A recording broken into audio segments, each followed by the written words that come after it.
It's usually the most difficult things in life that bring us the greatest results. Working out, talking to girls, starting a business, staying consistent with your goals. You get the idea. But what if I told you doing these hard things, doing the things that are going to genuinely move your life forward and help you achieve your goals is actually simple? Oxymoronic, yes, but in this video I'm going to show you that doing hard things is a lot simpler than you think.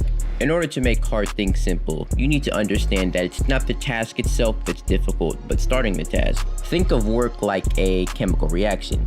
And in chemical reactions, there's this thing called the activation energy.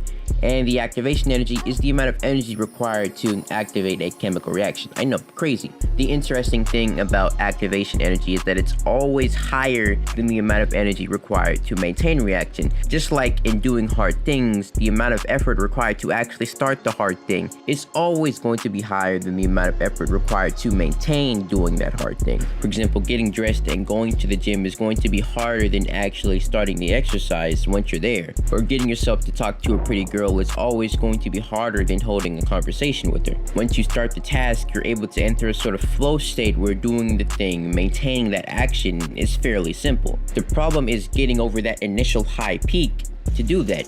And there are generally two reasons why that peak is so high in the first place. Those being that our brains simply don't like doing hard things and our ego. So firstly, our brains don't like doing difficult tasks because our brain wants to maintain its state of homeostasis. It wants to maintain that status quo. It wants to simply do what it's comfortable doing and nothing more. And when challenged with doing something difficult, it's going to naturally want to avoid doing that thing and procrastinate.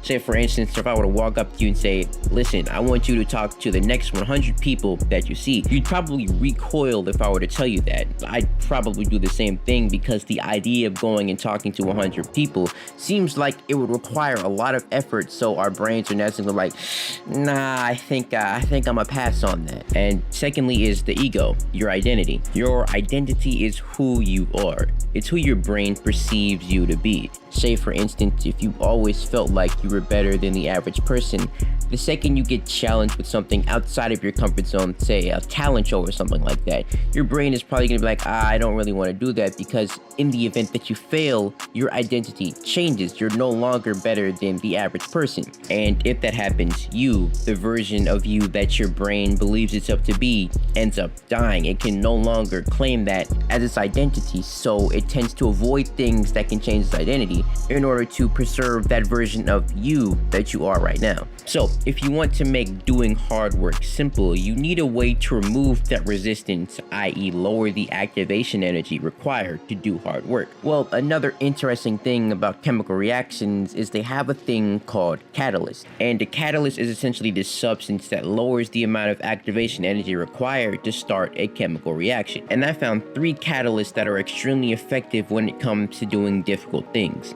The first is tricking your brain, or the 2-minute rule, as James Clear called it in his book Atomic Habits. So let's go back to that earlier example where I said I would walk up to you and I would tell you to talk to 100 people. Now, talking to 100 people sounds like a very difficult thing. Now imagine instead of that, you trick your brain into saying, you know what, I'll just go and talk to one person. So you go and talk to one person, and now you're like, well, I've already talked to one person. Let me go and talk to somebody else. And you're going to keep doing that. You're going to keep chaining it. Eventually, you're going to look back and be like, dang, I just talked to 100 people. That wasn't even that hard. You need to apply that same concept to every difficult thing that you do.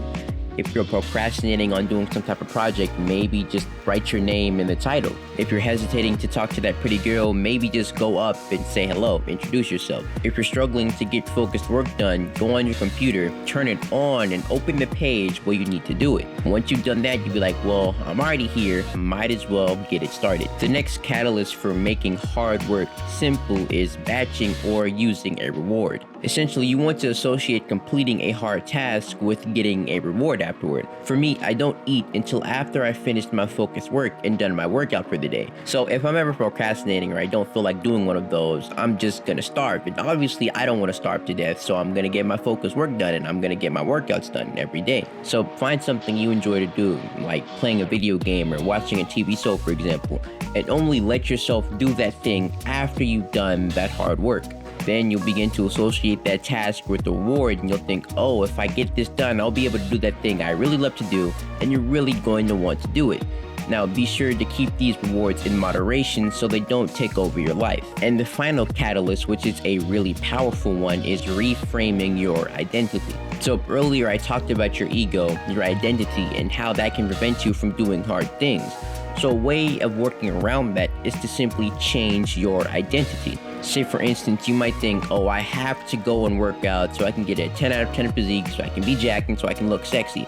But then your brain's gonna be like, well, I'm not jacked and I'm not sexy right now, so I don't have to work out. And then you just aren't going to do it. So rather than think like that, tell yourself that I am a person who works out. Then when your brain hears that, it's going to be like, oh, well, since I'm a person who works out, maybe I should go and work out. And it's going to be a lot easier for you to actually do that. When you see a pretty girl, don't think, I have to go talk to her. Think, I'm a person who talks to people he's interested in. And then your brain's going to be like, well, as a person who does that, I'm going to go talk to her since I'm interested in her. By reframing the way you think, you're essentially taking advantage of your ego. That new way of thinking is going to force your brain to confirm it, making doing difficult things a lot easier.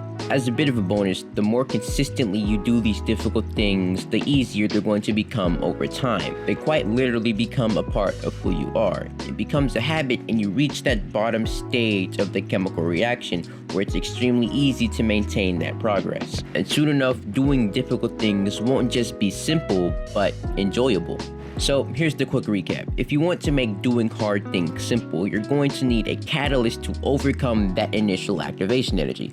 The best catalysts that you can use are tricking your brain, batching things with rewards, and reframing your identity in order to serve your goals. If you want more content like this that's going to help you evolve into the highest version of yourself, check out my newsletter, which is going to be the first link in the description. Now, there's actually another factor which I didn't mention in this video that can prevent you from doing hard work, and that's dopamine. And coincidentally enough, I actually made a video about how you can overcome mindless dopamine and get things done, which you can watch by clicking here.